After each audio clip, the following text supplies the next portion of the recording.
E o Olívio deve entrar também. Então, estamos gravando, estamos registrando mais um estudo do NEP, Núcleo de Estudo e Pesquisa do Evangelho, do Centro Espírita Francisco de Assis, em Fortaleza. Hoje vamos dar continuidade, se eu não me engano, nosso terceiro encontro sobre a tentação no deserto, a tentação de Jesus. E vamos dar continuidade hoje, vamos, sem mais delongas, a nossa prece, porque tem muita coisa interessante para a gente falar. Vou pedir então para Ruth, você pode fazer a nossa prece inicial? Posso sim. Então, vamos nesse momento serenar as nossas mentes, os nossos corações, nos sentir nesse momento conectados pelos fios amorosos e invisíveis que nos unem. E agradecer a oportunidade de mais uma sexta-feira estarmos. Tive que parar aqui um pouco porque a zona está grande, mas está passando. Mais uma sexta-feira em que nos reunimos para falar sobre as coisas do Teu Evangelho, Senhor.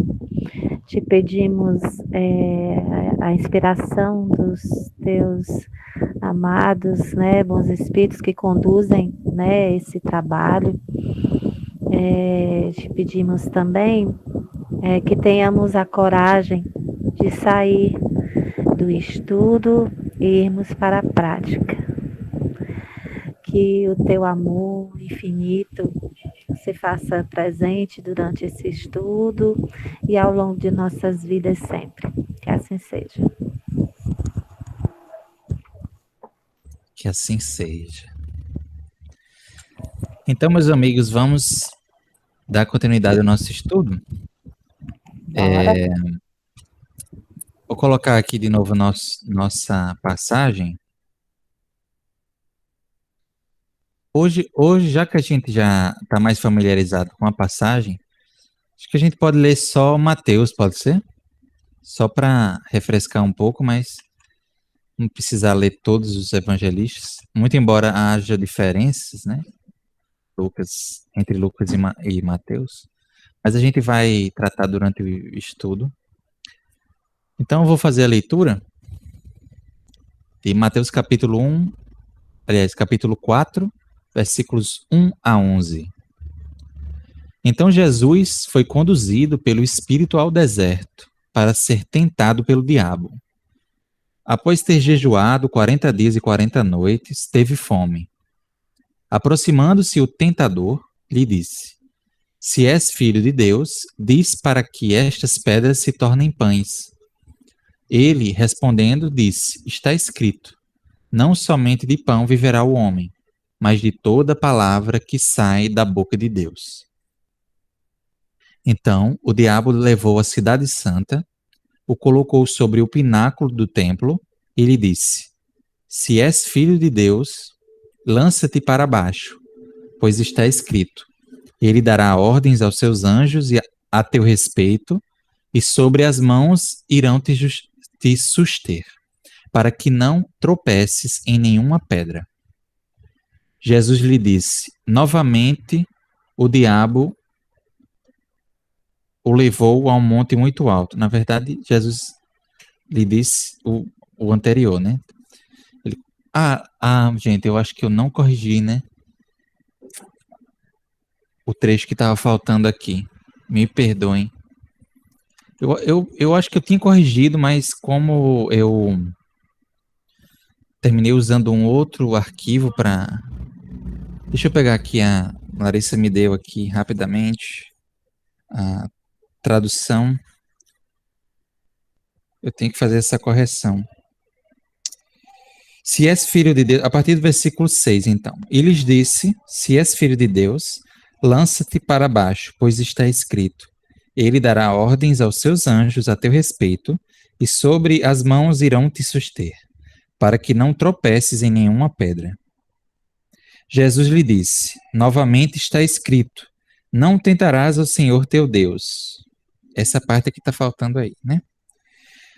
Novamente o diabo o levou a um monte muito alto e mostrou-lhe todos os reinos do mundo e a glória deles. E lhe disse: tudo isto te darei, se prostrado me adorares. Então Jesus lhe disse: vai-te, Satanás, pois está escrito: adorarás o Senhor teu Deus e somente a ele prestarás culto. Então o diabo o deixou, e eis que os anjos se aproximaram e começaram a servi-lo. Então esta é a nossa passagem, como está lá em Mateus, segundo a tradução do Haroldo, né? Boa noite, Alexandre, seja bem-vindo. Então, meus amigos, nós paramos na parte que Larissa ficou, né? Eu estou vendo aqui, nós vimos oito itens entre aqueles que a gente separou. E, Larissa, você chegou a encerrar, né? A sua parte ou faltou alguma coisa? Encerrou, né? Agora o item 9 e que ficou comigo, né? Então vou mostrar aqui para vocês o que eu separei.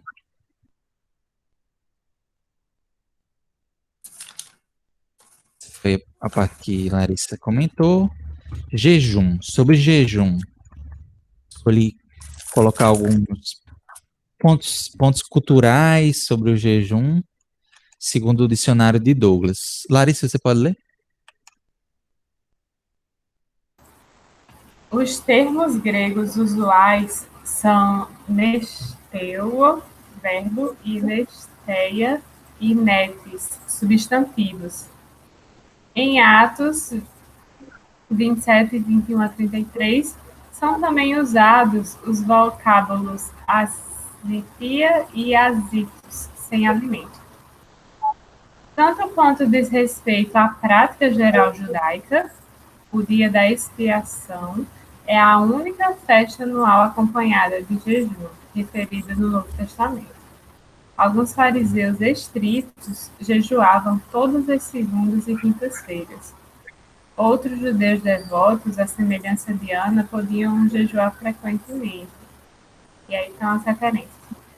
A única ocasião em que lemos que Jesus jejuou foi por ocasião de suas tentações no deserto.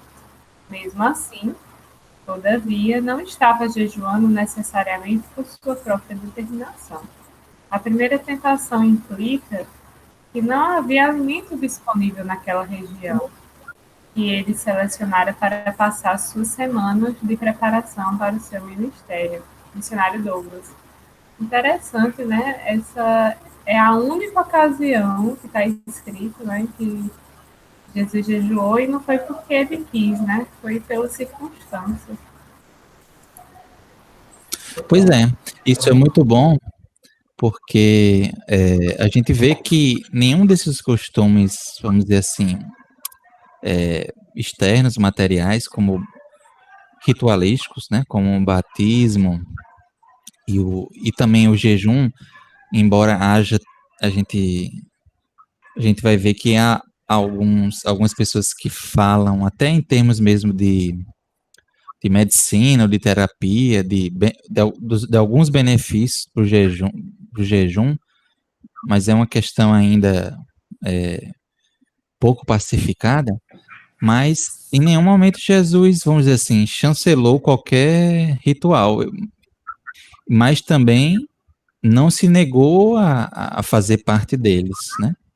Como parte daquela cultura, né? Mas a gente precisa ter muito cuidado porque muitos companheiros de outras filosofias religiosas tomaram disso como se Jesus estivesse instaurando essas práticas, né? E na verdade não refletindo muito sobre o conteúdo moral que existe, na verdade, por trás desses ensinamentos. Então, a gente fala aqui de jejum, é interessante saber que existia essa prática, né? Ele coloca, o Douglas coloca aí algumas referências na própria Bíblia, em que alguns personagens bíblicos fazem o jejum, né? E, e, algum, e alguns fariseus também tinham essa prática, né? Então era relacionada a essa questão religiosa e se tinha essa prática. Embora ela não fosse algo, vamos dizer assim, totalmente difundido na cultura hebraica, mas era uma prática que existia, dentre outras diversas, dentro do contexto do judaísmo. Ficou claro, gente? Alguma dúvida, algo a acrescentar? Ainda tem alguns outros pontos sobre jejum. Oi, Olívio. Boa noite. Olívio está conosco. Seja bem-vindo, amigo.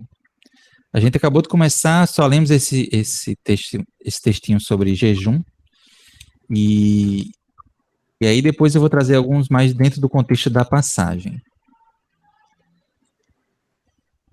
Mas só para a gente já ter essa noção de que era uma prática cultural, não tão difundida, mas que existia. Há relatos bíblicos da prática do jejum, né, da interrupção da alimentação por um período. Mas, dentro desse contexto da passagem, ele fala, né, desse jejum por 40 dias e 40 noites. A primeira coisa que a gente percebe é que nenhum ser humano conseguiria sobreviver. Aliás, há até relatos de alguns que conseguiram sobreviver muitos dias sem comida. Agora, sem água, esse jejum tem que ver se esse jejum foi jejum só de comida ou também de líquido, porque sem água o ser humano não aguenta 3 dias. Eu acho que entra no aspecto simbólico ali da passagem, no contexto com que ele quer trazer na mensagem. A mesma coisa de Jesus ser tentado pelo diabo, né? Então a gente vê assim que Jesus sendo o Messias, vamos dizer assim, por sendo o que ele é, ele jamais seria tentado. Então, na verdade, está dentro desse aspecto da simbologia. Porque a gente vai ver assim, dentro até da própria morfologia, vamos dizer assim, ou da questão orgânica mesmo, o indivíduo, quando ele está, vamos dizer assim, com alguma patologia, ou ele está com alguma doença, ele perde a vontade de se comer, né? O animal é a mesma coisa, vamos dizer assim, quando ele adoece, você pode tentar dar comida, às vezes, para um gato, para um cachorro, ele não come, né? O organismo se concentra, vamos dizer assim, como se ele estivesse reparando nesse período de desequilíbrio orgânico, né? Tentando, vamos dizer assim, não agregar outros fatores que venham a desequilibrá-lo mais. Então, ele perde essa apetência em si, né? Então, acho que dentro da simbologia, da gente atravessar os nossos desertos aí também, a questão, vamos dizer assim, do jejum, ele vai muito mais além, vamos dizer assim, do que somente o aspecto do alimento em si, né? Você estava falando assim, que hoje em dia a ciência fala a respeito de alguns pontos positivos, né? O organismo quase que ele reseta, né? Ele começa a se colocar em ordem. Assim como à noite a gente repousa e é um descanso para o organismo se restabelecer, também nesse período de jejum, ele dá essa reequilibrada, né?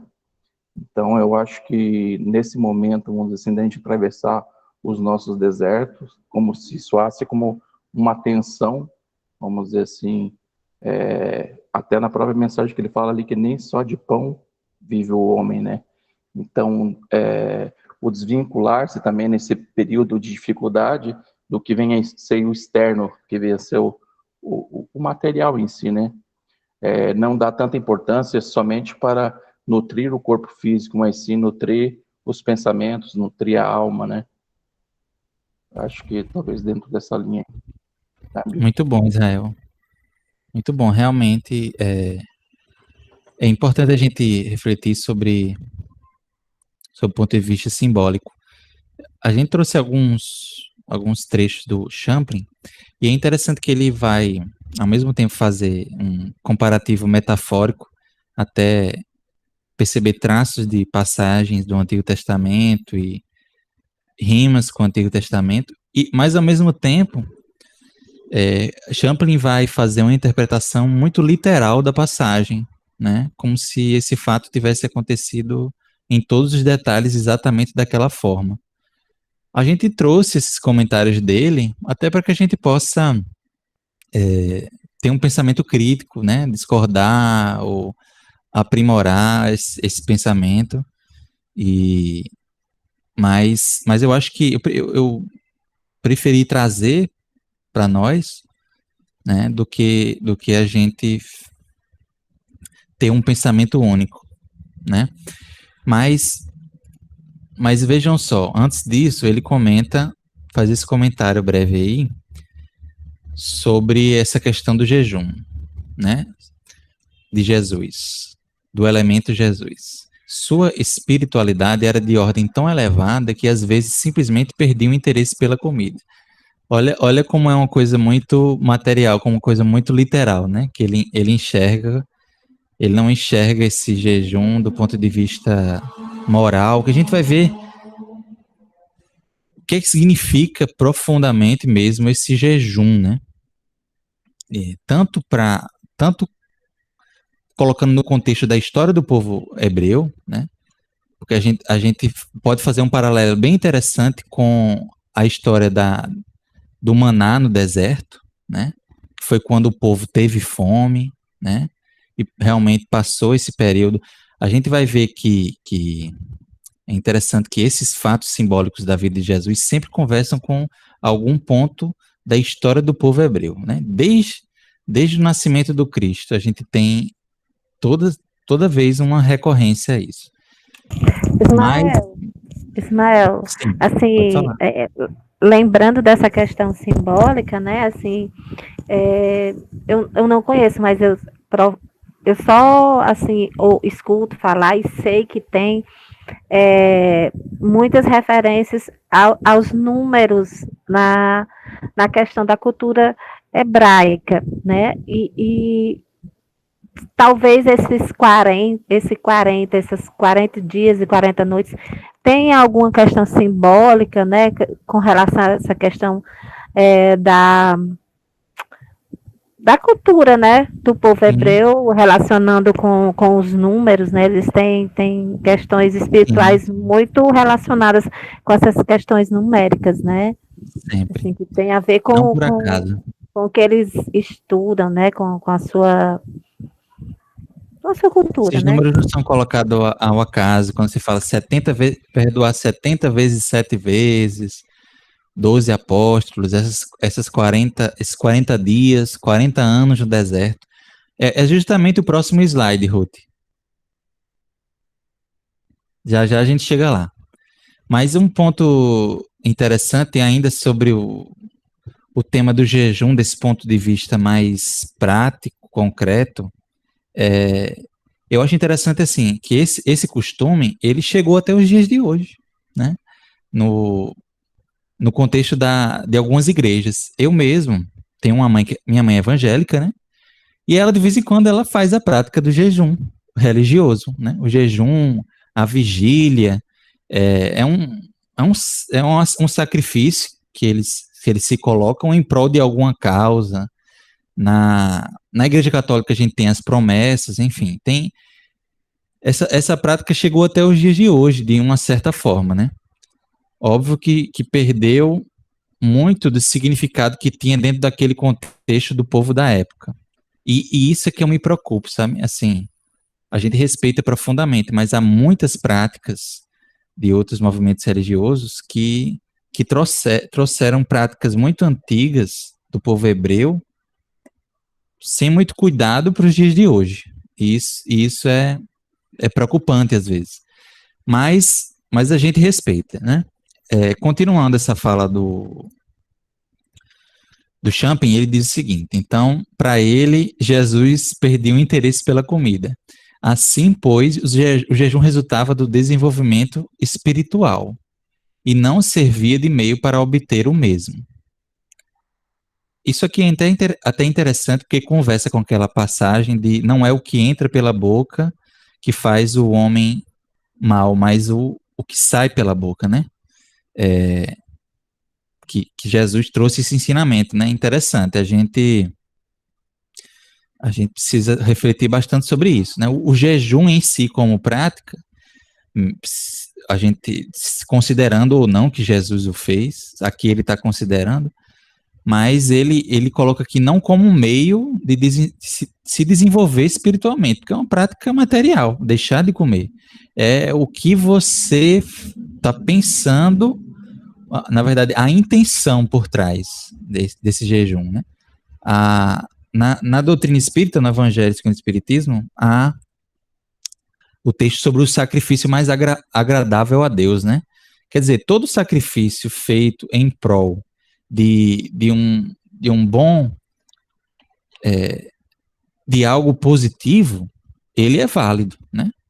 Não aquele sacrifício vão, né? Então, é interessante. Aqueles que praticam o jejum testificam do fato que a alma brilha mais durante tais períodos, segundo o Champlin, né? Portanto, a prática do jejum tem valor quando visa isso, né?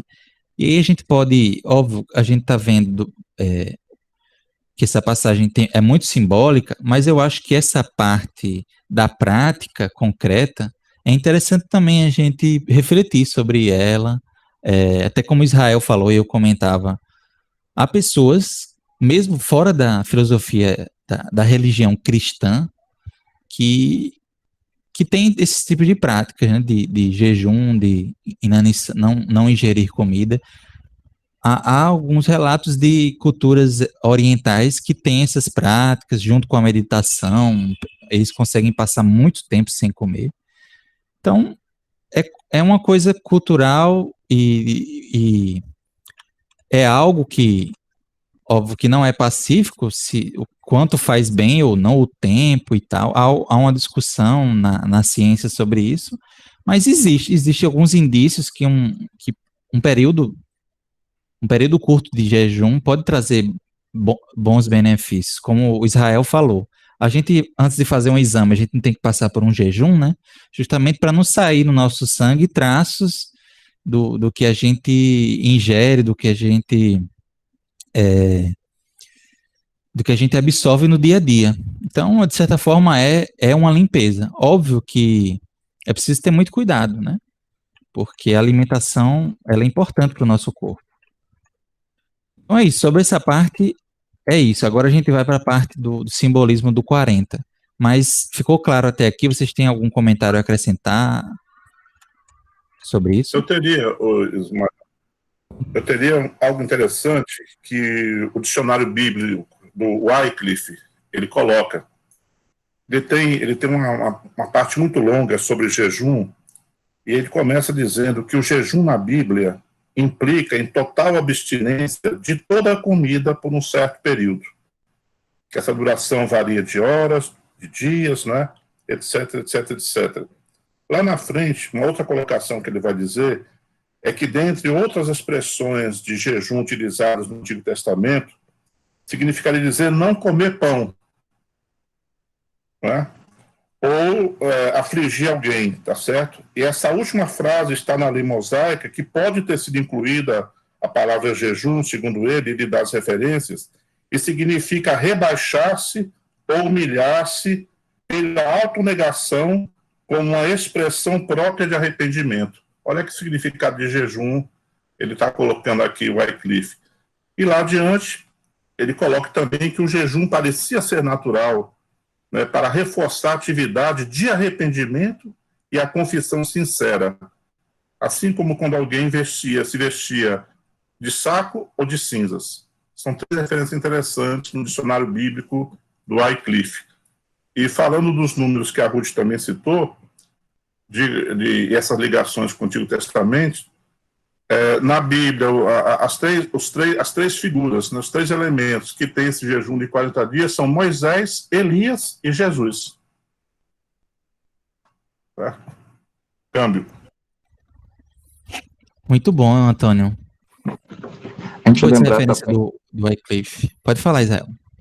Sim, lembrar também, né, naquele caminho para purificação e autobusca também, a gente lembra de Siddhartha Gautama ali, né? Onde que ele entra naquele período que ele começa, ele se junta àquele grupo onde que ele vive praticamente da meditação, come o mínimo possível, né? Ele praticamente não usavam roupas, né?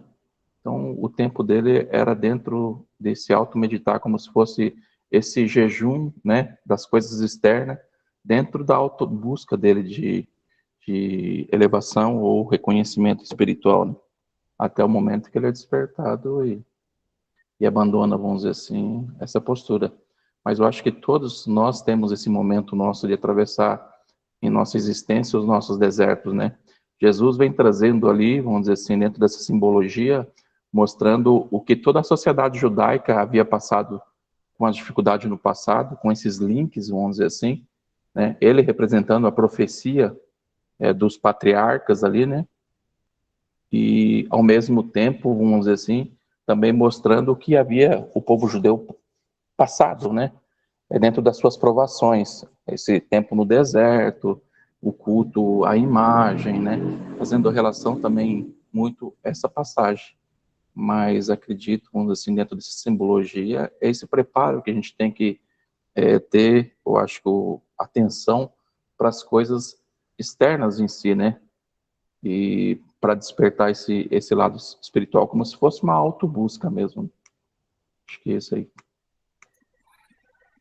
Muito bom. E não por acaso, como vocês comentaram aí, a gente vem de uma passagem do batismo de João Batista, né, que vem falar muito sobre essa questão do arrependimento, da metanoia, e, e o jejum, nesse sentido que vocês estão comentando, conversa muito, né? O comentário que o Antônio leu fala muito sobre isso, né? Esse jejum das más ações, das más condutas, que é necessário, que é vamos dizer assim, um caminho natural após o verdadeiro arrependimento, né? Então, esse momento de reconduzir as suas ações. Então, essas passagens, a gente está vendo que elas conversam bastante, tem uma lógica por trás da sequência delas, a gente vai ver muito essa mensagem do arrependimento ainda reverberando por aqui. Muito bem lembrado por vocês. Sobre essa questão do jejum, mais alguém quer comentar algo?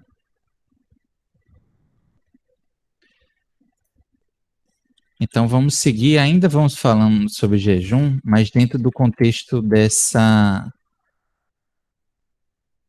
números, né? Desse período, como a gente falou. Então, para não ficar só eu lendo, deixa eu pedir o Antônio, você pode ler para a gente? Posso. Após ter jejuado 40 dias e 40 noites. O texto tem paralelos no Velho Testamento, ver Êxodo 34, 28, que fala de Moisés ao receber a lei de Deus. Elias também passou pela prova, pela prova de 40 dias. 1 Reis 19, 8. Israel foi provado 40 anos no deserto. Quando em criança, aos 40 dias de idade, Jesus foi apresentado no templo. Após sua ressurreição, ficou na terra por 40 dias, antes de entrar na presença de Deus. Provavelmente, as Escrituras apresentam, com o número 40, a ideia de prova, preparação ou provação. A questão, se Jesus passou esse período inteiramente sem comer, ou se foi um período em que ele pouco comeu, como o jejum parcial, tem resposta em Lucas, que diz: nada comeu naqueles dias. Tais jejuns são conhecidos em tempos modernos. O jejum de Jesus não teve motivo ascético,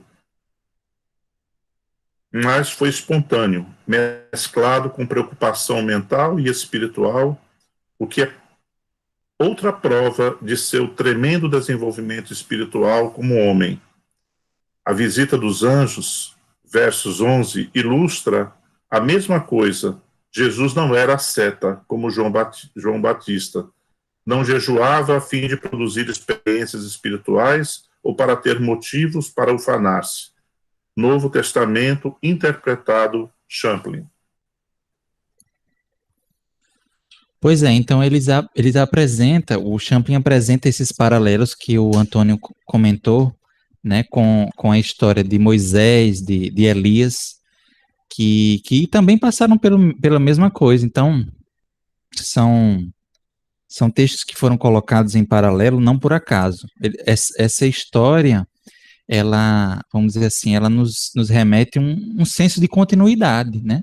Os profetas, eles estão vindo, preparando a vinda do Messias, e quando o Messias chegou, esses fatos serviram e foram expostos, foram trazidos pelos evangelistas, como uma forma de conversar com toda essa história do povo hebreu. Então a gente vê aí, né, Ruth, vários exemplos que ele coloca.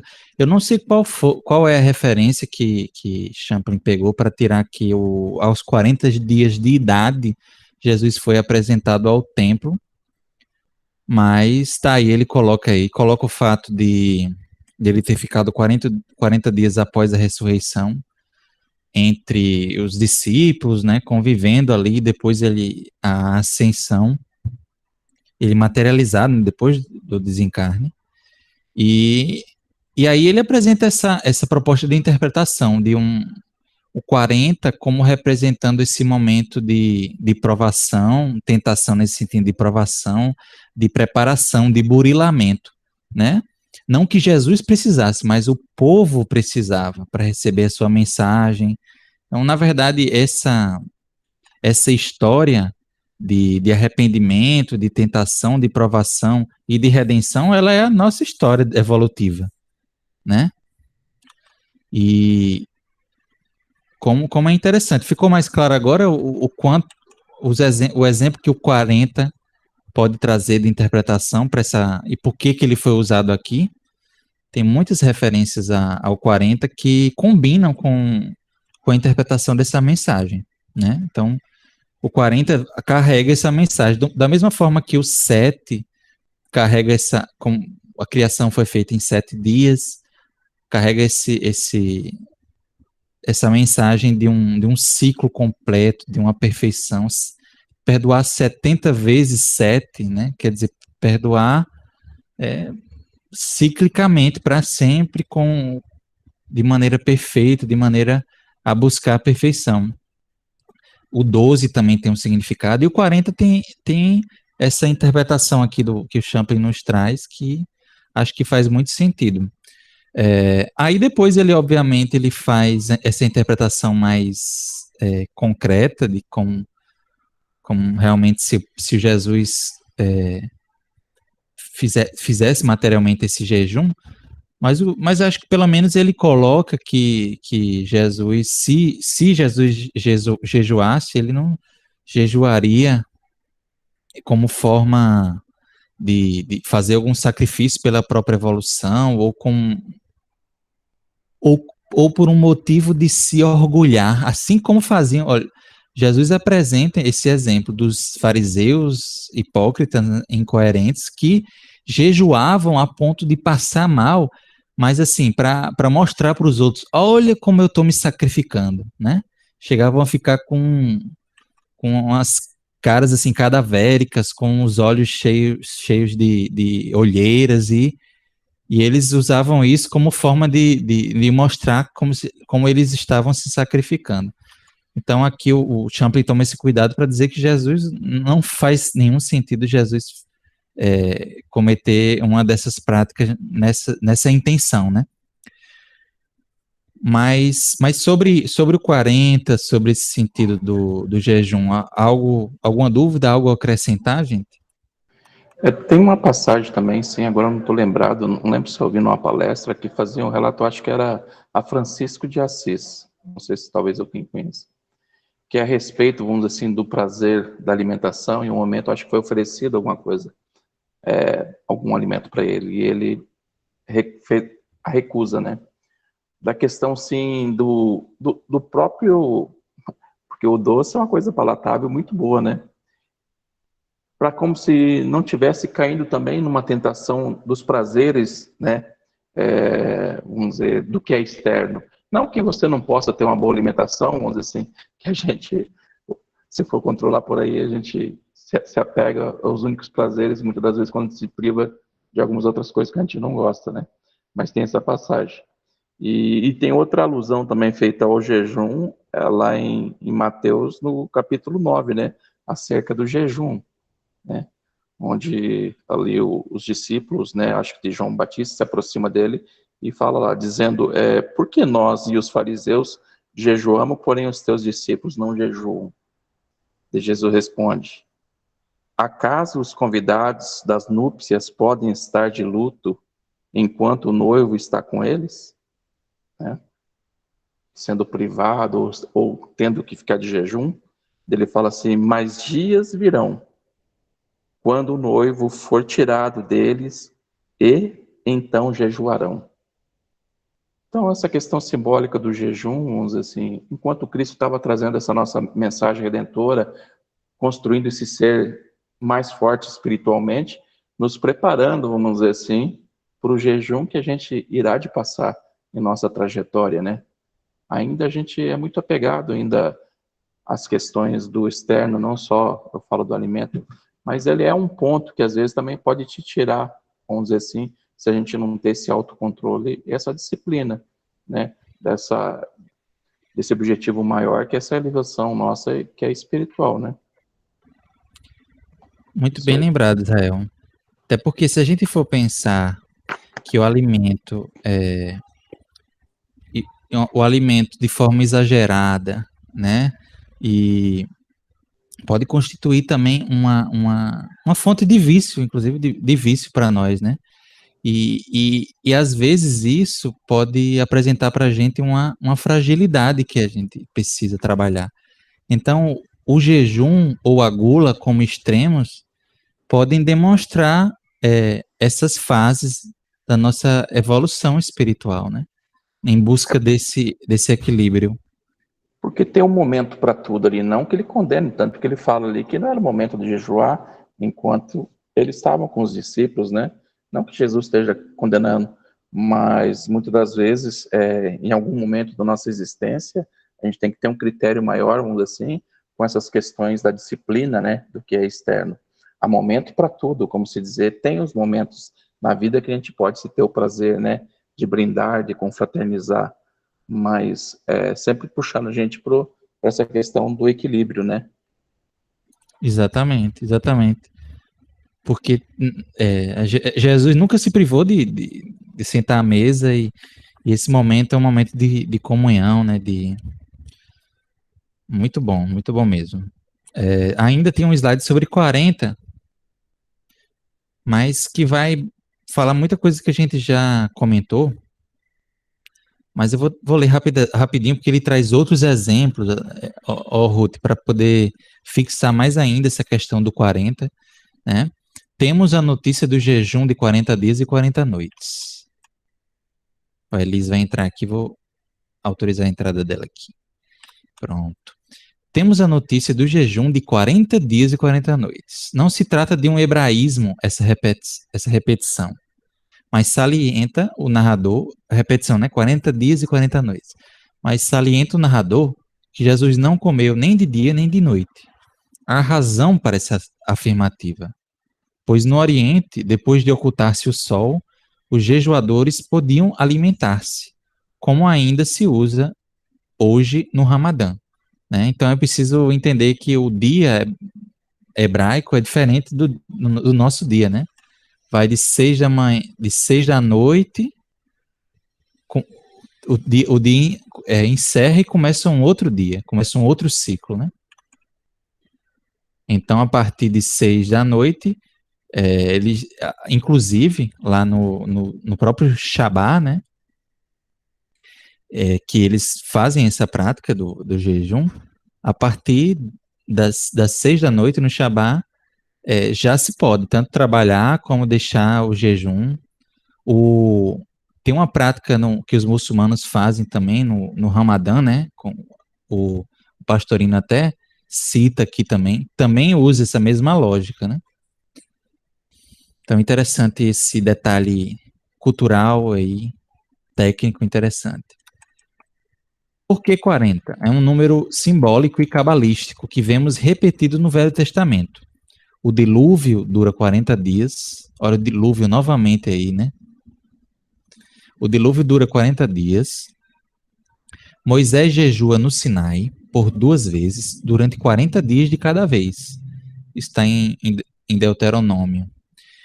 Os israelitas ficam 40 anos a peregrinar no deserto, em Números 14:33. Elias jejua 40 dias também. Olha só como existem várias referências. Davi e Salomão reinam 40 anos cada um. E outros passos ainda.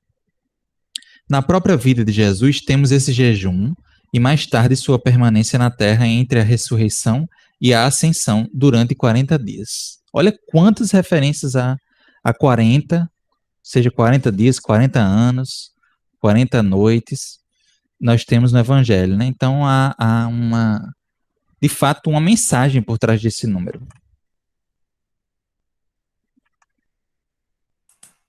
Uma coisa que é interessante é nós observarmos 2 vezes jejuou, Elias uma vez, e Jesus nós sabemos foi simbólico, não jejuou, porque não precisava, né? O encontro dos 3 no Monte Tabor, né? Isso realmente deve ter um significado, uma gradação e um significado, né? Verdade. Muito simbólico, muito significativo. Justamente essas personagens, né, que você lembrou bem, participam da transfiguração lá no Monte Tabor, são figuras essenciais nesse planejamento espiritual, né, de trazer essa mensagem através da lei, da Torá, do Evangelho. Vai tudo se encaixando, né? Muito bom. Então é isso, gente, sobre os 40. Ficou alguma dúvida, algo a acrescentar? Então vamos aqui ao outro elemento que nós ficamos, que é o Filho de Deus. A gente já comentou um pouco sobre isso em outros estudos. Então nós resgatamos aqui esse trecho do Davis, que vai falar um pouco de algumas referências a essa expressão, né? Filho de Deus.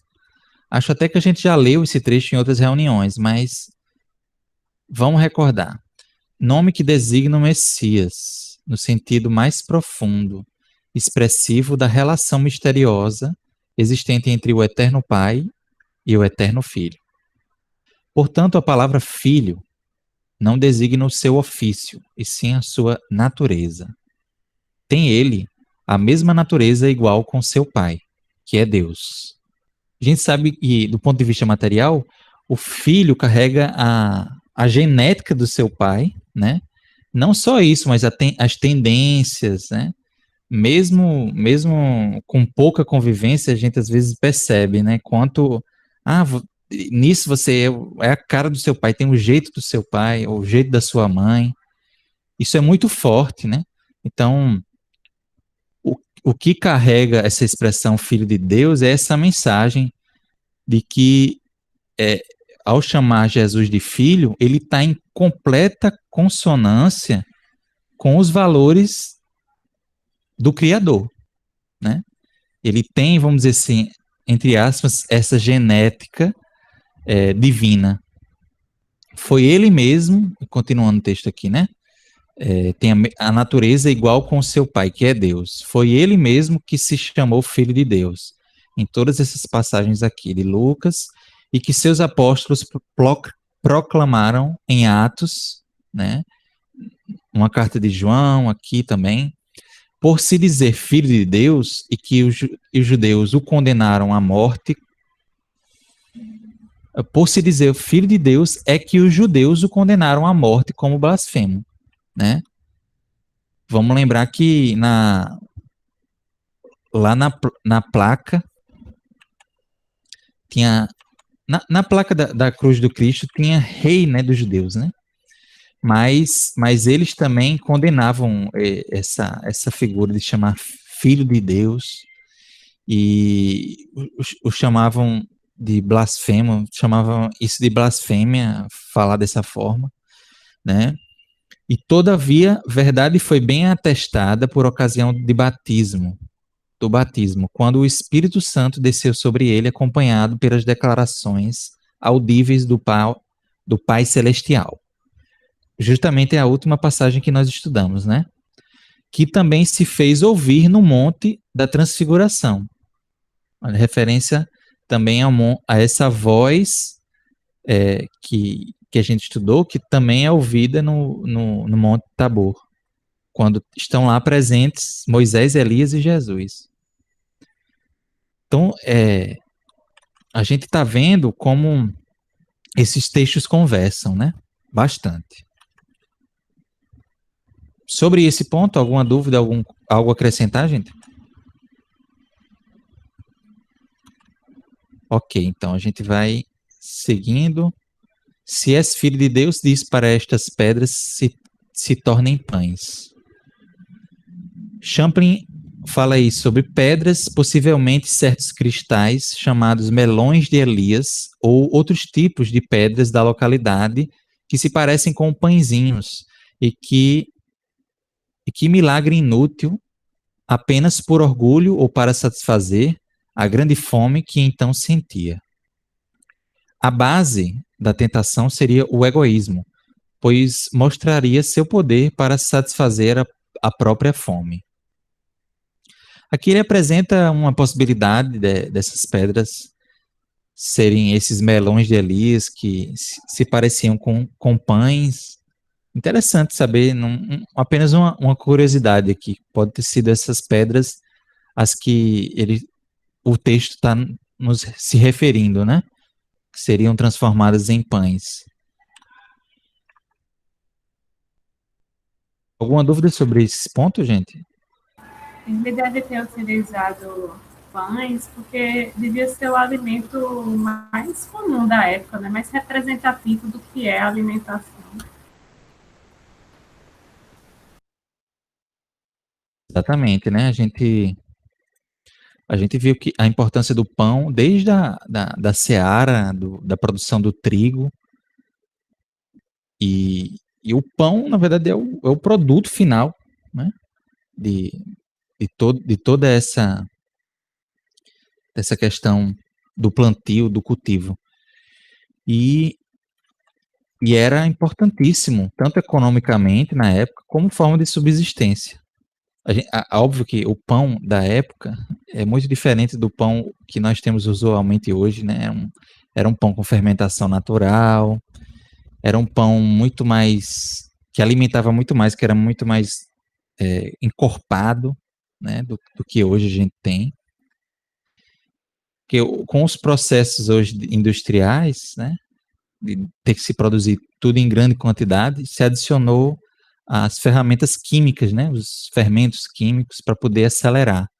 E então o pão de hoje, só outra curiosidade, né, o pão de hoje se afasta muito nesse sentido desse pão da época, que alimentava bastante e bastava para alimentar o povo, né, esses pães. Ainda sobre esse trecho, o Champlin continua dizendo, na verdade, aqui é aquele ponto que a gente falava. Champlin sempre gosta de apresentar possíveis interpretações da passagem. E aqui ele vai trazer algumas interpretações e vai se posicionar na que ele prefere. Vamos lá. As ideias sobre a natureza da tentação são as seguintes. 1, que foi um acontecimento literal, exterior. 2, uma visão sobrenatural, com ocorrência interior. 3, uma experiência psicológica com conteúdo moral. 4, uma parábola e não um acontecimento real. Olha, que é a posição de Kardec, né? Que o Antônio nos trouxe já lá desde a primeira reunião.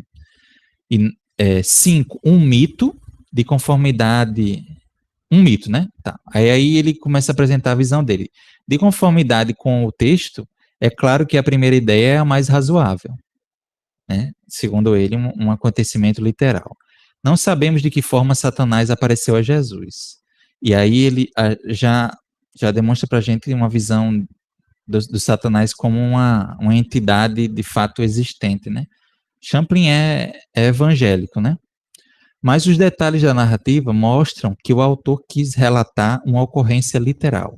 Pode ser que tenha havido parte de visão em particular, quando Satanás mostrou todos os reinos do mundo, algo impossível sem a ajuda de alguma espécie de visão, né?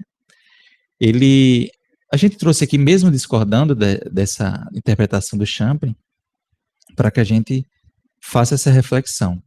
Até mesmo considerando do ponto de vista literal, ele percebe algumas incongruências na passagem, que a gente já falou, né? É complicado imaginar que na passagem, primeiro, ele tenha jejuado 40 dias, de repente ele se desloca lá para cima do pináculo de Jerusalém, de repente ele está mostrando os reinos do mundo. Enfim, até para alguém que tem uma interpretação mais literal do texto, isso fica algo meio estranho.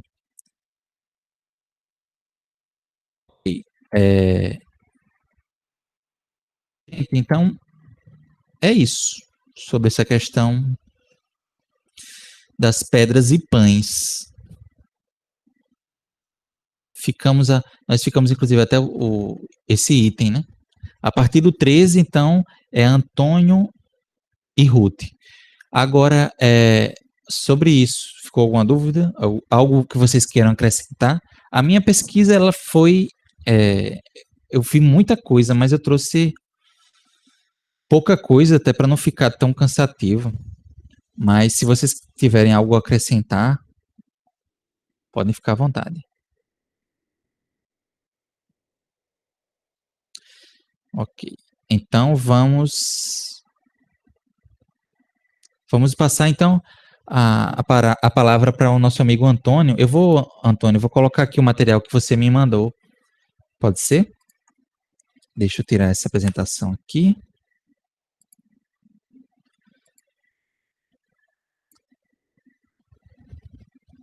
O Antônio me mandou um material e eu vou projetar para vocês aqui.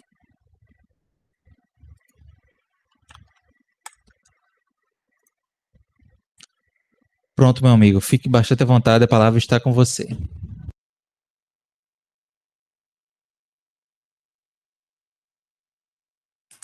Você quer já falar da Cidade Santa ou você quer seguir a sequência que era o não somente de pão primeiro?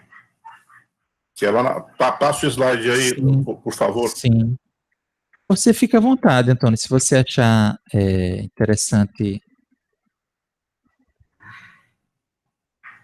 Onde você achar interessante conversar, fica à vontade. Não precisa seguir necessariamente a sequência do...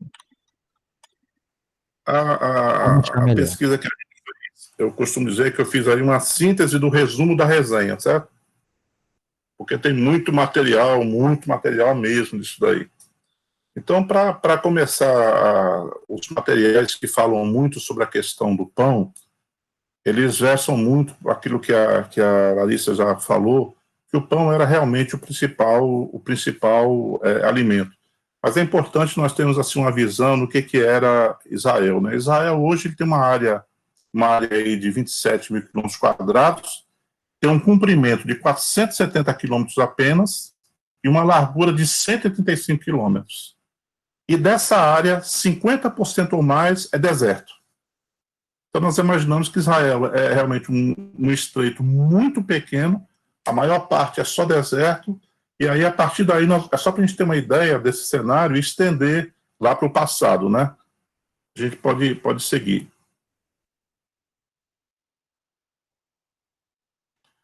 E aí, no dicionário bíblico do Wycliffe, que foi esse mesmo que eu usei para falar do jejum, ele menciona ali que a atividade principal que existia naquela época é a agricultura, que no Velho Testamento não existia a palavra agricultura ainda. Você vai se encontrar muita palavra lavoura, né? E o pastoreio. Então ele menciona que a importância dessa agricultura na Bíblia, ela é indicada por meio de diversas referências, ele cita muitas referências lá, né? E as várias leis agrárias do Antigo Testamento, elas refletem esse fato, né? De que tudo, né? De que todo o período da história da nação de Israel, a principal ocupação que o povo desenvolvia era a agricultura. Então, o povo vivia basicamente da agricultura. Baseado naqueles anterior, uma região desértica, que você não tinha quase alimentação, não tinha nada, então o pão significava quase que o próprio motivo de subsistência daquele povo, né? Como ainda hoje é, né? Ainda hoje em Israel, se você for no café da manhã tem pão, no almoço tem pão, na lanche da tarde tem pão e na janta tem pão, né?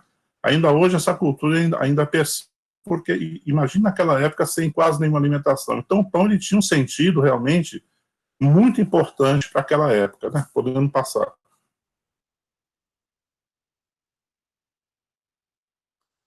Então, ele considerava-se a terra como um ponto interessante. Lá em Levíticos, ele nos dá a entender que os hebreus eles consideravam a terra como sendo uma propriedade do Senhor. O Senhor nos deu essa faixa de terra.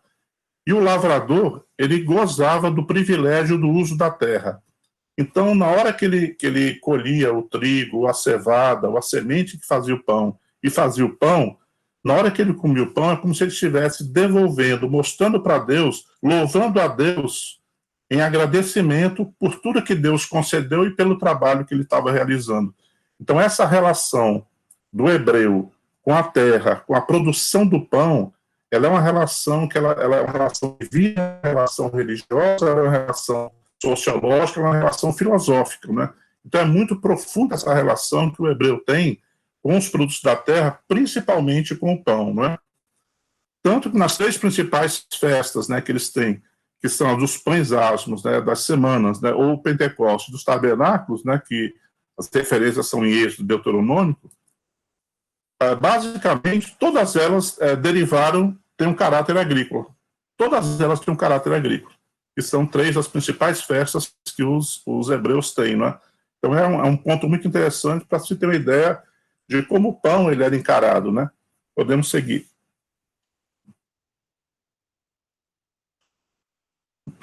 Então ele nos coloca outras fontes de pesquisa que o pão era tão importante que não se poderia pensar em viajar, não se poderia pensar em estar em canto nenhum se você não tivesse sementes que você pudesse quebrar, que você pudesse transformar em farinha, misturar com água e fazer pão, tá certo? Então aqui eu trouxe assim, algumas fotos assim, de algumas refeições de manhã, de tarde, de almoço, de janta, para a gente ver como hoje tudo lá é presente pão. Aqui eu estou falando base do Oriente Médio, mas inclusive Israel. Inclusive Israel também, a base é essa ainda hoje, né? Para ver como o pão ele é extremamente importante. Seguir, por favor. E uma das motivações, um ponto interessante, uma das motivações que os povos antigamente tinham para criar a guerra, tá certo? Era exatamente a busca para ampliar a território. Por quê? Porque quem tivesse mais terra poderia plantar mais. Poderia alimentar o seu povo e aquilo que sobrasse, se sobrasse, ele poderia comercializar, né? E o pão lá em hebraico, né, é o lequim, né? Então, um dos motivos de guerra era exatamente esse, ganhar território para plantar mais, né? Para ver como isso era importante naquela região, né? Tudo isso eu estou tentando colocar para fundamentar a importância da relação da semente, do plantio e do pão com o povo hebreu, né? Então, isso no hebraico é isso, o lequim, né, que também significa, em termos gerais, o alimento ou sustento, segundo Champlin, né? É interessante esse conceito de alimento ou sustento, que nós vamos usar lá nas interpretações lá na frente, né? Deixa eu ver se tem mais alguma coisa depois desse. Tem. Agora nós trouxemos aqui algumas referências, né, espirituais relativas a pão, para que a gente possa, de repente, ficar pensando nelas e tentar fazer as correlações nas interpretações, né?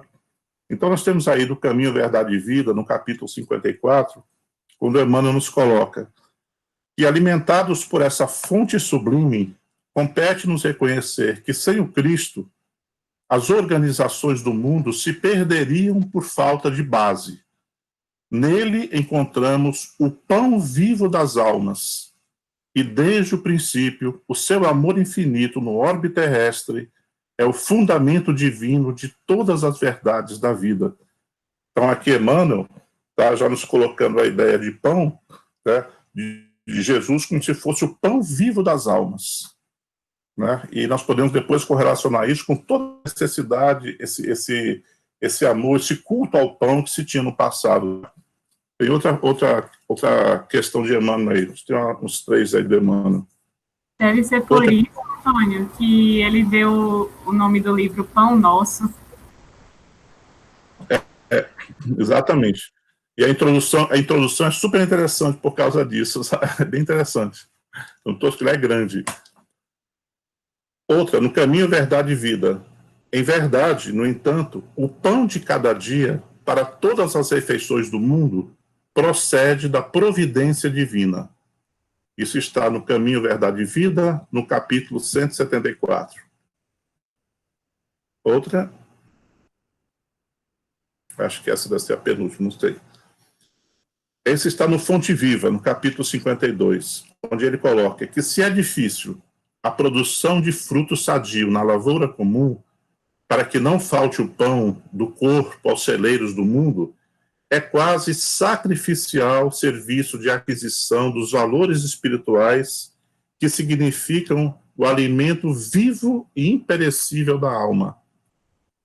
Né? Outra questão para nós meditarmos lá na frente também. Eu acho que tem mais um ainda. Tem. Também Vinha de Luz, no capítulo 172, quando ele diz que o alimento do corpo e da alma, no que se refere ao pão, é a emoção. Que se refere ao pão e à emoção, representa meio para a evolução e não o fim da evolução em si mesmo. Isso aqui dá um fechamento interessante nessa questão do pão, conforme o caminho que nós vamos dar para as nossas interpretações.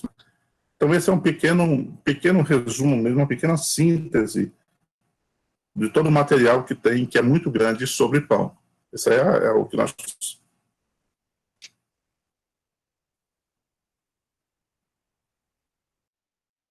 Que material rico, Antônio, muito bom. Essa última mensagem, você vai falar ou vai falar depois sobre ela? Que é interessante também, que é até a nossa travessia, né, dentro desse nosso deserto, vamos dizer assim, ou dentro do corpo físico, da matéria mesmo, a necessidade do pão que tem para a vitalidade do corpo físico, né? Então a gente precisa do alimento em si, o pão, né, para atravessar esse deserto, vamos dizer assim, da experiência humana, né? Esse espírito estagiando na experiência humana, sabe? Muito bom, gente. Mais alguém quer comentar? Fantástico esses trechos do Emmanuel. Nos faz pensar bastante e esclarece muito. Aí agora nós voltamos lá para... Isso, por favor. O início, né? Ok. A outra parte da pesquisa era naquela frase que não só da cidade santa, né? Você se referiu a Jerusalém, que é a cidade santa, né? E só para a gente poder situar um pouquinho, porque às vezes isso pode ficar um pouco perdido, eu vou dar um corte aqui na história e começar a falar aqui da história a partir da morte do rei Saul, né? Então, o rei Saul, ele morreu, e o rei Saul, ele era o rei das tribos do norte, né? E nós sabemos que as tribos do norte eram as 10, né? Que as tribos do sul era Judá, que eram 2, né? Então, morreu o rei Saul, e o Davi, tá certo? Ele foi proclamado o rei de Judá. Houve essa separação, né? Davi foi proclamado rei de Judá, e o Isbosete, E lembrando que Davi era genro de Saul, né? Davi era genro de Saul. E o Isbosete, que era filho de Saul, foi proclamado rei de Israel. Só que aí Isbosete ficou com a parte do norte e Davi ficou com a parte do sul. Só que o Isbosete, ele não era... A fonte de tudo isso, gente, é a Bíblia, tá? É a Bíblia. Só que o Isbosete, e alguns livros de história, o Isbosete ele não tinha a mesma capacidade administrativa que Saul tinha e se perdeu. E ele acabou por ser assassinado por 2 oficiais do exército dele. Aí os anciãos, que ficaram muito preocupados, porque não encontraram ninguém que pudesse governar, foram procurar Davi, né? E para que Davi os governasse, né? E o Davi aceitou governar Israel como um inteiro, né? E, a partir daí, uma das primeiras atitudes que Davi teve foi uma atitude muito hábil e política, né? Que foi escolher a capital do novo reino. E ele escolheu Jerusalém, que não se chamava Jerusalém. Nessa época, a cidade de Jerusalém se chamava Jebus. E quem morava nela eram os jebuseus, tá? Então, Jerusalém se chamava Jebus, não é? Porque era uma seita que existia, e essa seita não estava ligada a nenhuma das 12 tribos. Então, Davi ele foi bastante assim político. Disse, rapaz, eu vou transferir a capital para cá, e vou fazer de uma forma, porque depois ninguém pode reclamar que tem maior parte no reino, porque essa cidade pertence ao reino A, reino B, ou reino C. Então, ele escolheu uma cidade neutra. Só que essa cidade ela era habitada pelos jebuseus, né? E Davi teve que investir contra a cidade para conquistar a cidade dos jebuseus. E assim Davi fez, né? Mais uma vez ele usou uma estratégia política. Ele convocou para poder invadir Jebus tropas militares profissionais e não as tropas militares dos reinos. Por quê? Para que depois os reinos disseram, olha, a nossa tropa foi que conquistou a cidade, então nós temos participação nisso. Então ele agiu de uma forma para poder neutralizar tudo isso. E assim ele fez. Tanto que depois disso, Jebus passou a ser conhecido durante muito tempo como a cidade de Davi, porque foi Davi que empreendeu, juntamente com um exército profissional, a tomada da cidade. Por isso ficou conhecendo de Jebus, passou a ser chamada cidade de Davi, né? E Jebus teve outros 4 nomes antes, que não vem ao caso agora, né? Só que tudo isso aconteceu e os filisteus eles estavam de olho, estavam crescendo muito, reinado, estavam de olhos em cima de Davi, né? Quando Davi foi chamado para poder ter Israel inteiro, aí os filisteus começaram a crescer os olhos, porque enquanto estava separado eles não se incomodaram, e aí tentaram investir contra Davi, e Davi reuniu seus exércitos e derrotou os filisteus. A partir daí, o que foi que Davi fez? Pegou a Arca da Aliança, que nós já sabemos do que é, não vou mais explicar, e levou para Jerusalém, né? Então, quando Davi fez isso, ele já começou a dar um caráter religioso a Jerusalém, a cidade de Davi, que não era Jerusalém ainda, a cidade de Davi. Começou a dar esse caráter religioso. E a partir daí ele começou a ampliar todo o seu império, baseado sempre nas orações que se fazia junto à Arca da Aliança, com toda a questão de numerologia cabalística que existia em torno da Arca da Aliança. Podemos seguir. E aí, somente depois, um dos filhos dele, Salomão, com tudo que ele fez, tá certo, foi que a cidade passou a ser chamada Jerusalém, que em hebraico é Yerushalayim, né? Yerushalayim é composto de 2 palavras. Uma é Yeru, que quer dizer cidade, embora haja divergência de alguns tradutores, e Shalaim, que é a mesma raiz da palavra Shalom, que quer dizer santa. Então, uma santa cidade ou cidade santa. Foi a partir daí, a partir de tudo que Salomão fez e declarou que está na Bíblia, foi que deixou de ser chamada cidade de Davi e passou a ser chamada Yerushalayim ou Jerusalém, né? Isso é só para a gente poder entender a questão da cidade santa, né? E aí tem aqui as bases em que Salomão fez isso, né? Então, na Bíblia de Jerusalém, em 2 Crônicas 6, 1, 2, Salomão coloca lá: então Salomão disse, Yahvé decidiu habitar a nuvem obscura, e eu construí para ti uma casa principesca. Para ti quem? Para ti, Yahvé, uma casa principesca, uma residência em que habitarás para sempre. Então, a partir daí, o que Salomão estava dizendo? Que aquela cidade era a cidade escolhida, que Deus escolheu para ele, portanto, Deus iria habitar, e ele criou uma relação, uma aliança física da cidade com Deus. A partir de agora, essa cidade é a morada de Deus. Tá? Isso é para explicar a questão da cidade santa, como ela cresceu. Seguindo ainda em Crônicas. Pode passar, por favor. Crônicas, o que é que nós vemos lá no discurso? Esse é o discurso do Salomão. Bendito seja Yahvé, Deus de Israel, que realizou por sua mão o que com sua boca prometera a meu pai Davi, dizendo: desde em que fiz sair meu povo Israel do Egito, não escolhi uma cidade dentre todas as tribos de Israel, para nela se construir uma casa onde estaria meu nome, mas escolhi Davi para comandar Israel, meu povo, meu pai. Davi teve a intenção de construir uma casa para o nome de Yahvé, Deus de Israel, mas Yahvé disse ao meu pai Davi: já se edificar uma casa para o meu nome, e fizeste bem. Contudo, não serás tu quem edificará esta casa, e sim teu filho, saído de tuas entranhas, que é o Salomão, né? É que construirá a casa para o meu nome. E Yahvé realizou a palavra que dissera: sucedi a meu pai Davi, e tomei posse do trono de Israel, prometer a Yahvé, construir a casa para o nome de Yahvé, Deus de Israel, e nela preparei o lugar para a arca, na qual se acha a aliança que Yahvé concluiu com nossos pais quando fez sair da terra do Egito.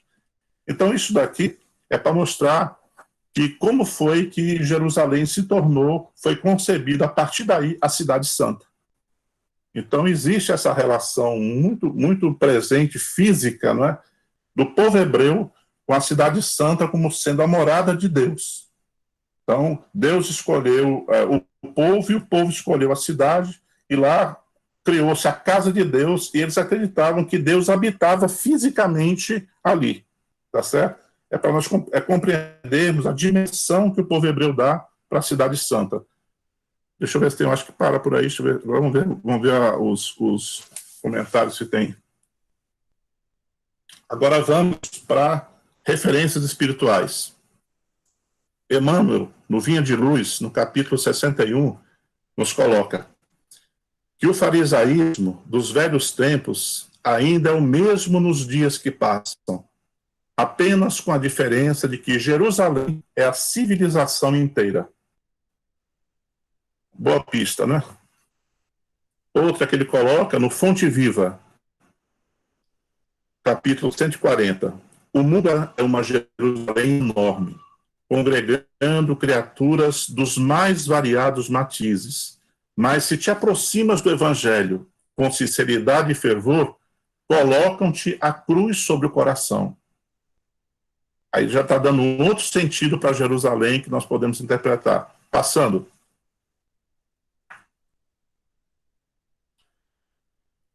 No capítulo 20 do Pão Nosso. Podemos aplicar, porém, o ensinamento às nossas experiências incessantes no roteiro da Jerusalém de nossos testemunhos redentores. E, finalmente, lá em Fonte Viva, ele diz que Jerusalém, para nós, simboliza aqui testemunho de fé. Eu acho que não tem mais slide, não. Só passo para ver. Ah, ainda tem. A última. Esse último está naqueles encontros feitos lá com o Honório, nas conclusões daquilo, na criação do do EAD na criação do NEP, tá? De várias passagens, ele diz o seguinte, que Jerusalém representa o centro das cogitações religiosas, local onde se erguia o Templo de Salomão. Assume igualmente o sentido de referência espiritual, simbolizando o ponto central do monoteísmo. Numa concepção mais ampla, Jerusalém representa marco de aquisições espirituais obtidas ao longo da nossa jornada evolutiva. Está lá no EAD, no livro 2. É isso que nós resumimos de Cidade Santa. Que fantástico, amigo Antônio. Maravilha. Ficou bem claro uma aula de história do povo hebreu. A gente passou tanto a entender de onde vem essa expressão, Cidade Santa, né? Ficou bem claro essa relação do povo com a cidade que foi bem explicada por você e construída através do tempo e da história. Fica, vamos dizer assim, muito mais ilustrativo para nós agora, a importância e o significado dessa cidade para aquele povo, né? E o porquê de ser ela aqui retratada na tentação no deserto, né? E o significado por trás dela, inclusive você apresentando tudo o que ela representa para o contexto da religiosidade do mundo, né? É uma cidade profundamente religiosa e foi disputada ao longo da história da humanidade, infelizmente, mas ainda hoje é uma verdadeira reunião de religiões, de culturas, diversas, né? É importante não só para o cristianismo, para o judaísmo, mas também para o islamismo, é difícil encontrar para qual religião a Jerusalém não seja importante e tenha um significado. Eu até separei aqui para a gente passar no final, porque você falando aí, você me lembrou de uma música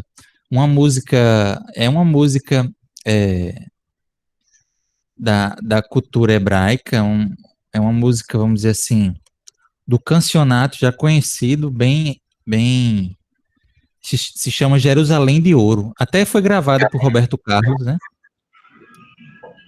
Um tempo atrás, mas eu gosto da uma versão que tem do Leonardo Gonçalves, um cantor evangélico, ele canta em hebraico, e no final, se vocês me permitirem, eu passo. Alguém quer comentar algo mais? Olívio? Você abriu o áudio? Ou alguém, eu ouvi alguém, acho que alguém falando, não sei se foi impressão minha. Eu só tenho a dizer alguma coisa. Para mim tá bom que o meu amigo colocou aí, porque, olhe, quando eu for ver o que eu me espremi para trazer, e o que o meu amigo colocou aí, de coisas lindas e maravilhosas, ó Senhor.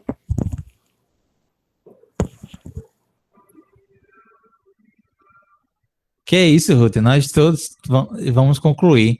O Antônio nos trouxe aqui o produto de estudo que ele faz há anos e anos, né? E nós, falando por mim, nós estamos apenas começando e poder aproveitar isso que ele está compartilhando com a gente é um presente, né? Obrigado, Antônio, por esse presente. Mas, Ruth, pode complementar, querida, o que você... Não, presente. Não, assim, não sei se você conseguiu ver se os meus slides prestaram, né?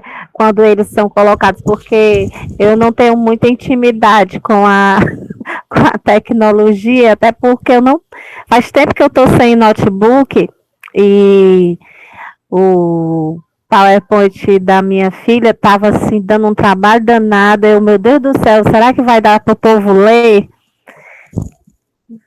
Oi, a primeira eu sei que dá. Tem umas que vai ficar bem pequenininha a letra, Pois mas você é. pode trazer, você fez a pesquisa, você selecionou o texto, você trazendo a sua visão, o que você achou mais importante, é o que importa. Fique à vontade. Tá certo. Essa parte, né, sobre o pináculo, e foi em Champlin que eu pesquisei, não tem aí escrito, mas foi em Champlin. E ele traz a primeira tentação e essa é a segunda tentação que fala exatamente do versículo que a gente está estudando. E ele começa dizendo sobre essa segunda tentação, que seria o versículo, né, 5 e 6, diz, atirar-se do pináculo do templo e ser salvo pelos anjos. E ele fala sobre a citação e diz, então o diabo o levou à cidade santa e colocou sobre o pináculo do templo. E disse-lhe, se és filho de Deus, atira-te para baixo, porque está escrito, ele dará ordem a seus anjos e teu respeito, e eles te tomarão pelas mãos, para que não tropeces em nenhuma pedra. Depois Jesus foi levado para Jerusalém, cidade santa, sendo colocado no alto do templo, nome dado ao principal centro do culto do povo de Israel, onde se realizavam as diversas ofertas e sacrifícios conhecidos como Corbanó. As provações de Jesus no deserto. Uma coisa fica bem evidente nessa passagem evangélica. O tentador reconhece que Jesus é o Filho de Deus, versículo 6, e diz-lhe, se és filho de Deus, atira-te para baixo, porque está escrito. Ou seja, o próprio adversário do bem percebeu que o encontrava diante do Messias, ou, no mínimo, que Jesus teria uma relação mais especial com Deus, bem diferente da que existe entre as pessoas comuns e o Criador. Tanto essa última tentação, né, que seria as provas de Jesus no deserto, que ele faz esse comentário, lá anterior, quando você comenta, Ismael, que é o tipo da interpretação dele, né? Ele escolhe interpretar como da forma literal, né? Como se tivesse realmente acontecido toda aquela história, né? Eu queria que tu passasse para falar mais sobre a questão do pináculo. Eu acho que aqui tem, ver se eu consigo falar. Aí aqui já vai para a Cidade Santa. Não sei se é a próxima que fala sobre o pináculo que eu queria continuar. Espera aí.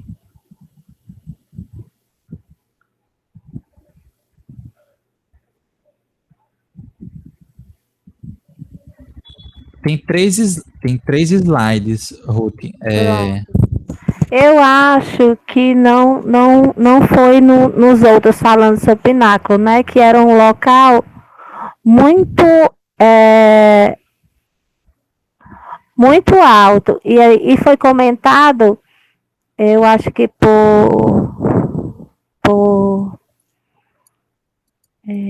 Antônio, sobre essa questão, ou foi você, Ismael, dessa questão dele estar num canto, aí depois ir para o outro, né? Assim, né? Saiu de um canto, né, que era alto e foi para um outro canto alto, né? Assim, algo muito Sim. mais simbólico, né? Mais para a gente pensar de uma forma simbólica do que como o Champlin interpreta, que é de forma literal. É verdade. Tem até uma...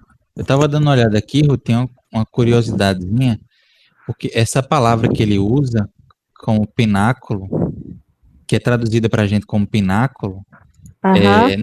No grego tá Piterion. Piterion, inclusive, apareceu aí o slide que eu tô olhando. Piterion, de onde vem pterodáctilo, né? Piterion é asa ou asinha, um lugar alto e Esse lugar do afinado, né? templo, né? Esse lugar bem alto do templo devia ser assim nesse formato, né? Por isso esse nome similar, né? A aresta do templo. Era Ah. o cume do telhado desse templo. É o lugar mais alto possível do templo. Que realmente ali, assim, é colocado no texto, até alguns comentadores falam que é um lugar perigoso, né? Não muito acessível de alguém chegar lá. Então, para estar ali em cima, a pessoa tem que ter se teletransportado ou ido em espírito ali. Com o tentador do lado, né? A intenção desse tentador não era muito boa, né? Num local como esse. E olha também assim o aspecto. E tem uma coisa interessante. Pode falar, Antônio. Pode falar primeiro. Não, pode falar, Joel. Não, fala assim que interessante o aspecto simbólico, vamos dizer assim, da representação da cidade santa e que nem assim o pináculo. E a gente vai ver ele assim que diversas ofertas e sacrifícios conhecidos como corbanot, né? Corban é oferenda, né? O corban lá, a oferenda que a gente faz para a divindade. E era o local onde se fazia os principais sacrifícios, vamos dizer assim, de se tornar puro, né? Aquele indivíduo que todo ano ia lá para fazer essas oferendas para Deus, na verdade, para limpar os seus pecados. E ali Jesus é tentado às coisas materiais do mundo. Ali em relação, como se a gente não tivesse, não tentarás o Senhor teu Deus, né? Vamos dizer assim, a gente oferece essas oferendas como se a gente estivesse pagando a divindade pelos nossos pecados, né? Como se a gente estivesse tentando a divindade a querer limpar os nossos pecados por um método indevido, né? De simplesmente oferecer um sacrifício, porque ele é o templo do sacrifício, é o templo da representação do divino, né? De importância a toda essa sociedade. Porque Jesus é levado ali no ponto mais alto desse templo e é mostrado o mundo, a matéria para ele, né? Falando para ele se precipitar, se precipite, né? Como que se ofereça de holocausto, né? Para que salvar. Então Deus não, aquele que entrega, vamos dizer assim, um sacrifício, né? Não é para tentar o filho do teu Deus. Me veio em mente essa ideia dessas simbologias, desses elementos, vamos dizer assim. É isso aí. Se alguém tem mais uma coisa para complementar, O Antônio ia falar algo. Tem outro aspecto também, baseado nisso que a Ruth falou, baseado no que tu falou, esse critério também é porque na construção do templo existiam as chamadas asas do templo, né? Que eram os lugares mais altos, né? Ainda hoje, segundo os historiadores, não se tem assim uma definição muito clara do que seria isso, mas como não existe o artigo indefinido grego, então o pináculo era um local só. E há estudos que mostram que do alto do pináculo havia uma beirada, tipo assim, um parapeito lá. E de lá havia uma pessoa chamada, que tinha a função no templo, chamada chofarista, que é o que tocava o chofar. O chofar é aquele chifre, para anunciar a vinda no templo, as grandes comemorações, os grandes cultos que havia no templo. Então, se nós formos aderir também a esse conhecimento também, é interessante, porque o lugar mais alto, o lugar onde se faz a anunciação, a chamada das pessoas para o templo, há como interpretar algo bem interessante, o porquê de uma simbólica tentação neste momento, né? Câmbio. Muito bom. Aproveitando que você falou isso, Antônio, eu até, Larissa lembrou aqui, tinha uma imagem aqui, acho que vocês devem estar vendo aí, né, do que poderia ser esse pináculo do templo. para ilustrar. Deixa eu ver se dá até para dar um... Dá para ver, né? Dá? Dá sim, e tem outro slide mais à frente, acho que é 2 depois, que tem esse mostrando que é bem alto, né? Isso é uma réplica do templo que existe lá em Jerusalém. Você pode até visitar. Você está vendo aqui atrás uns turistas, né? É tipo uma super maquete bem bonita do Templo de Jerusalém. E tem esse... essa imagem que está falando? É porque mostra o pináculo do templo como sendo o ponto mais Tá alto. aí. Tá aí, lá em cima. Olha lá. Pronto, eu vou voltar aqui para sua apresentação aqui, Ruth. Gratidão aí os amigos Israel e meu querido amigo Antônio. É um luxo essas criaturas nas nossas vidas. Ruth, como a gente já está perto do final, eu queria propor que você continuasse Pode os ser. demais no próximo estudo. Pode ser? Pode ser. Na verdade, assim, os próximos falando sobre a Cidade Santa, assim, o que Antônio resumiu, tem um pouco mais coisa, mas é tanta coisa assim, né, Antônio? Falando sobre Jerusalém, que fica impossível você botar. Eu botei, assim, uma parte que eu achei, assim, interessante sobre esse histórico, né, dessa cidade santa e suas referências, né, como Antônio colocou em várias, esse link, né, com o Antigo Testamento sempre, né, sempre linkando com o Antigo Testamento, em Deuteronômio, em várias partes do Antigo Testamento. Muito bom. É como ele disse, né? É o resumo da síntese. Vocês resumiram bem, porque realmente tem muita coisa, muito material. É muita coisa mesmo. Mas então a gente continua no próximo estudo. Tem mais algo que você gostaria de falar, Ruth, ou nossos amigos, sobre pináculo? Não, que vem forte na minha cabeça de novo a questão desse local aí, né? De ser o ponto mais alto, esse lugar da simbologia das oferendas. Por que que o diabo, né, o Satanás, vem tentar Jesus, né, com uma oferenda? Porque ele oferece, na verdade, para ele as coisas materiais, né? Verdade, muito bem lembrado que esse lugar do pináculo era onde se jogava o sacrifício, se faziam sacrifícios, né? Ali próximo. Tem um comentador até que fala isso. E interessante, que é um lugar bem alto, que alguém que realmente, ou algum animal caísse daquela altura, era a morte certa. O comentário bíblico de Atos fala sobre. Mas essa simbologia que vocês bem falaram, acho que já foi bem comentada por vocês. Uhum. Muito interessante. Não por acaso esse local que simbolicamente Jesus é levado pelo Depois tem que dar uma olhadinha. adversário. Eu não sei, ali mostra, que nem na imagem mostrou, não sei, ele mostra o pináculo como sendo aquele canto do templo, né? Ali da área externa. E tem aquela torre do outro lado lá, que é a Torre Antônia, que fica na área externa. Seria um ponto mais alto. Não sei se o pináculo ali, mas depois eu vou dar uma busca também, eu vou dar uma olhadinha. Fiquei bem intrigadinho agora, assim, com essas simbologias aí. É muita simbologia. Diga, meu amigo. Aquela outra parte ela se torna mais alta porque o pináculo ele ficava na parte do vale do Edrom.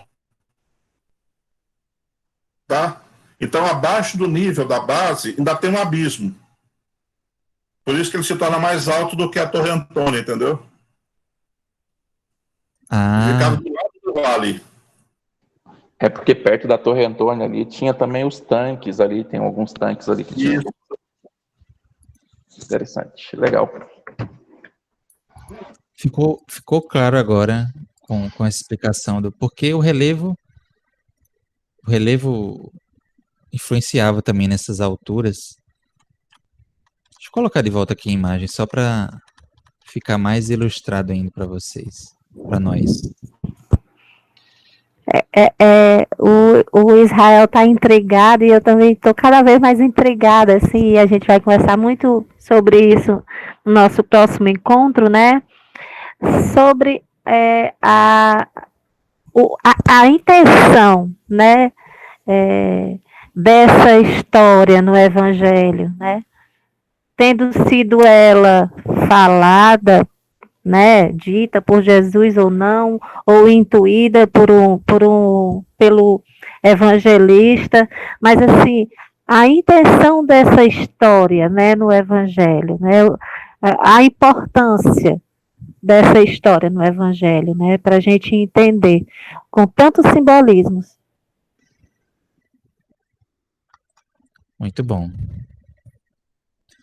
Então é isso, meus amigos. Vamos continuar nessa vibe investigativa e de curiosidade, de buscar questionar, aprender.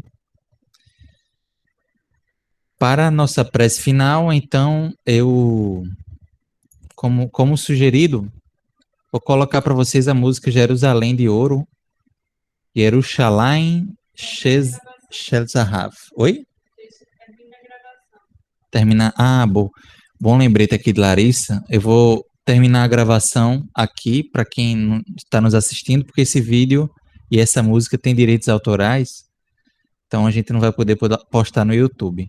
Então, tchau para quem viu a gravação até aqui. Se quiser ver no YouTube, é só botar Leonardo Gonçalves, Jerusalém de Ouro ou Yerushalayim, que vai achar.